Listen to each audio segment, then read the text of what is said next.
നോവില്ലാത്ത മനസ്സ് എവിടെയാണ്? അല്ലലുകളില്ലാത്ത അന്തരാളങ്ങൾ കാണാനൊക്കുമോ? ജീവിതത്തിൽ പതുങ്ങിയും പരിതപിച്ചും ആലസ്യപ്പെട്ടുമാണ് നമ്മളൊക്കെ ജീവിക്കുന്നത്. ഇതില്ലാത്ത മനുഷ്യൻ ഭൂമിയിലേ ഇല്ല. മനുഷ്യൻ്റെ കൂടപ്പിറപ്പാണ് എപ്പോഴും ബുദ്ധിമുട്ടുകളും പ്രതിസന്ധികളും എന്നത്. നമ്മൾ തരണം ചെയ്ത് മുന്നോട്ട് പോകുമ്പോഴാണ് മനുഷ്യകുലത്തോട് നമ്മൾ നന്നായി കൂറുള്ളവരായിത്തീരുന്നത്. വിശുദ്ധ ഖുർആൻ ഒരു യുഗപുരുഷനെ പരിചയപ്പെടുത്തുന്നുണ്ട്.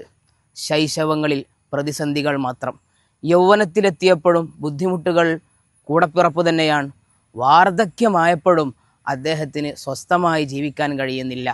പറഞ്ഞു വരുന്നത് പുണ്യനബി സ്വല്ലല്ലാഹു അലൈഹി വസല്ലം, ലഖദ് കാന ലക്കും ഫി റസൂലില്ലാഹി ഉസ്വത്തുൻ ഹസന, മഹനീയമായ ജീവിതത്തിൽ വരിഷ്ഠമായ മാതൃകകൾ വിശുദ്ധ ഖുർആൻ നമുക്ക് പറഞ്ഞു തരുന്നുണ്ട്.